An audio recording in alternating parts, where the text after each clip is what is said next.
Hi guys, we're going to work on lesson 13-4. This is the last lesson about inequalities, and this lesson is just adding in some of the stuff that we worked on with equations into our work with inequalities.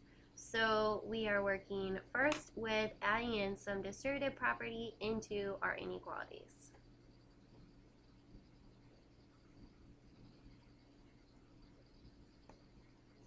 Alright, so when we get an inequality like this, just like when we've gotten an equation like this, we want to first do the distributive property. Okay, I think I'll just, here, I'm going to work out the problem and then we'll worry about the graph when we're done.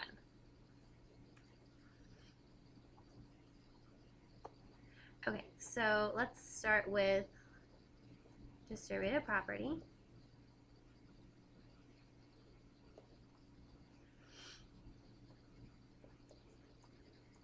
We need to multiply 3 times p and 3 times 5.8. So 3p plus, we could do this off to the side.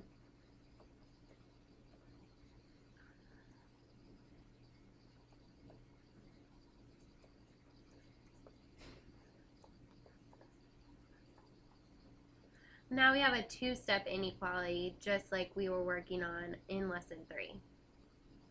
Subtract from both sides.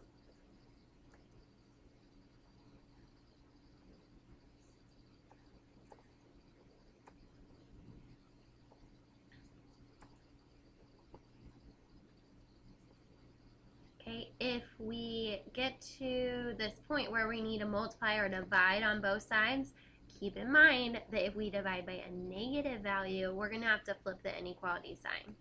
In this case, we're dividing by a positive value of 3, so our inequality sign will remain the way it is. 3 goes into 45 15 times, 3 goes into 6 2 times, so negative 15.2. Alright, so we need to graph the solution.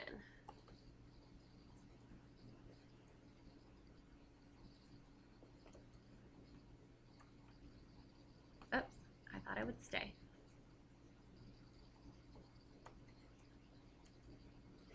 We are graphing at the value of negative 15.2. So we're going to go to where negative 15 would be, right here in the middle, and then be a little bit past that. So we can make a closed circle. Since this inequality says that p is less than or equal to negative 15.2, and since we're talking about less than, we would shade to the left. Alright, let's go ahead and go on to the second example. Alright, why don't you pause the video and try this one on your own. This is very similar to our first example.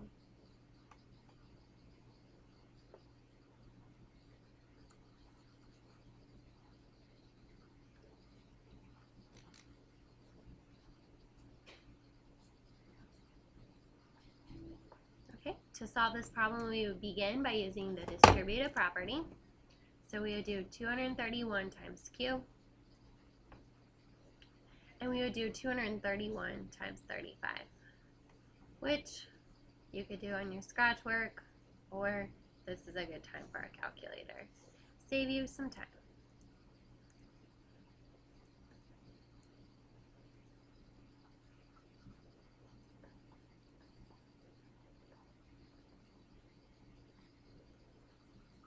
Alright, now we have a two-step inequality. We need to add 8,085 to both sides.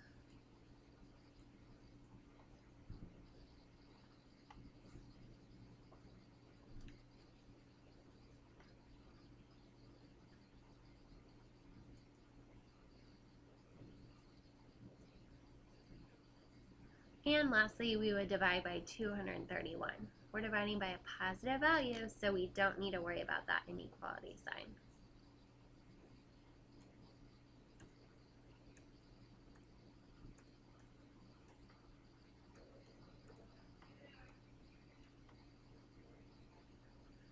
Okay, Okay, so this one's giving us a repeating decimal answer. Kind of depending on what kind of answer you need, you can definitely sometimes use a repeating decimal. So we'll write our answer as 35.24 repeating, where the 2 and the 4 continue to repeat. Alright, so we want to graph this on the number line. This is like what we talked about in class. We need to be careful about the fact that the variable is actually sitting on the right side and usually we see it on the left. So this is saying that 35.24 repeating is greater than all of our possible values. That means that all of our values are actually less than 35.24.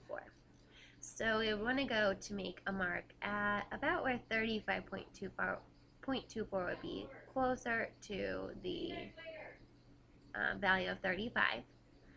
Now, well, would we use an open dot or a closed dot? Well, we can't be equal to this value. We don't have the or equal to symbol. So I better use an open dot as I mark it. Oops. This number line's kind of small. There we go. And I want to shade things that are less than this value. So I would shade in this direction. Now, just to double check myself, think about one of these values I shaded, like 32. Is it true that 35.24 repeating is greater than 32?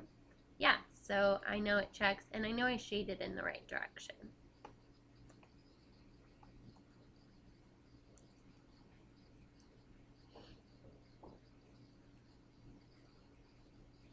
Okay, so another thing we're going to be able to add into our work with inequalities is the idea of having more than one variable term. We can use the idea of combining like terms just like we did with equations to work out these problems.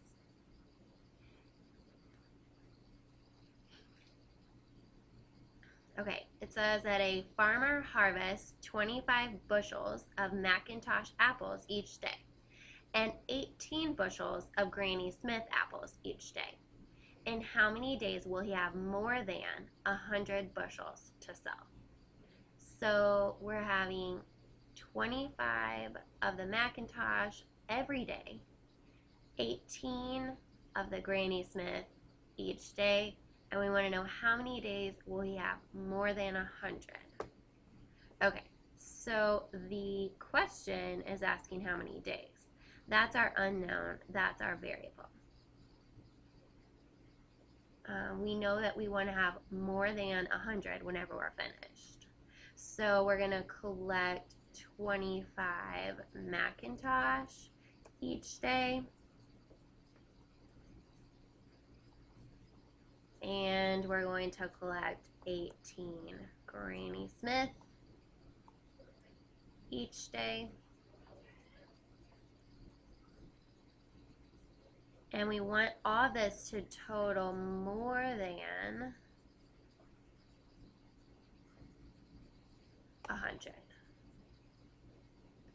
All right, so 25 each day. Each is a key word for multiplication.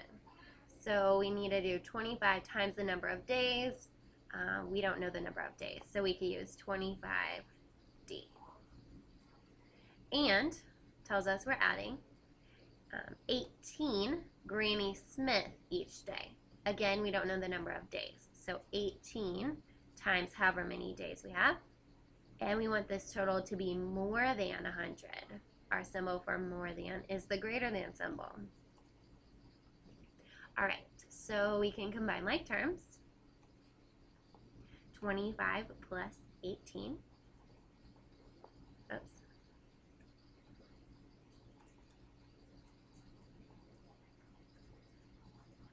And then we will want to divide both sides.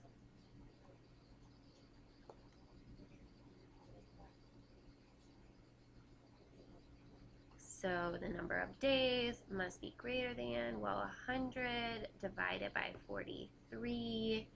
We know 43 goes into 100 two whole times. That makes 86. Then there are, let's see, 14 left over out of 43. Not the prettiest fraction. This tells us we're going to have to collect apples for more than 2 days. We could get a decimal version of this answer by taking 100 divided by 43. Whoa, that's not 100. And it would be 2.33 if we round to the nearest hundredth. So we could write it that way too. The days need to be definitely greater than 2. All right. Let's try this one. Why don't you pause it, try this out on your own. Don't let those fractions scare you. And then whenever you think you have the answer, go ahead and play the video to see how I solved it.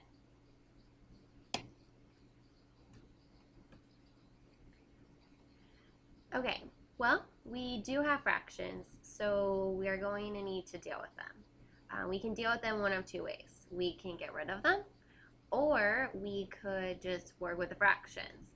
I think I'll show you both ways, and you can decide which way you like better.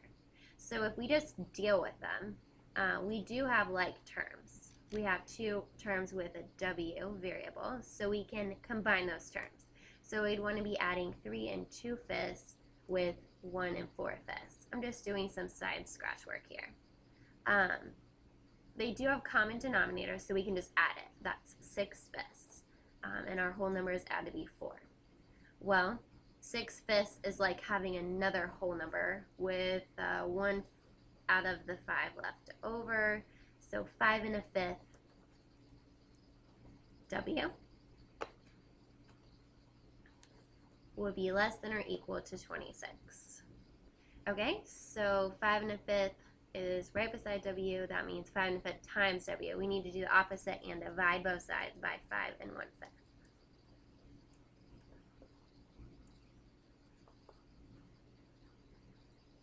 Okay, again, I'm going to do some scratch work.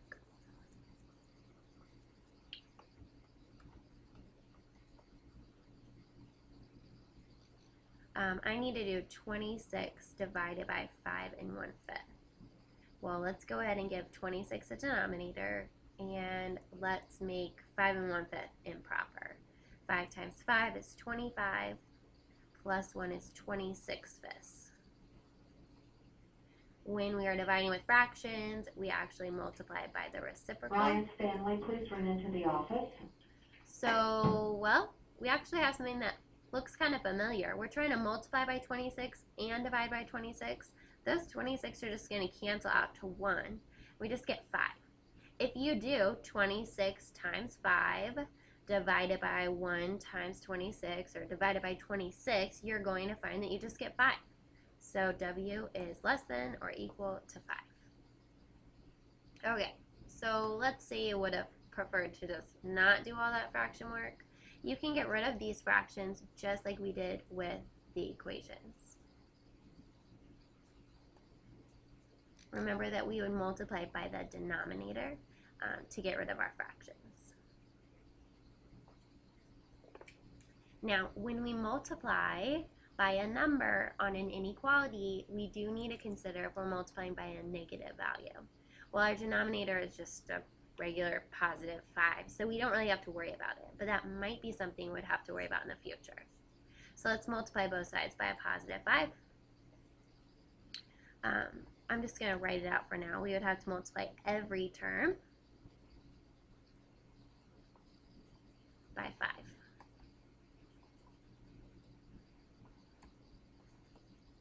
Oh gosh.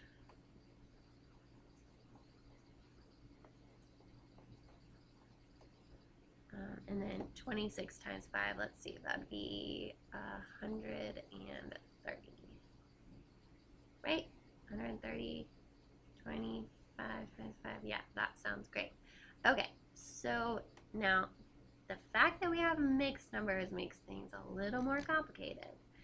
But keep in mind, we're at the point where we're trying to put together all of the skills that we've been learning.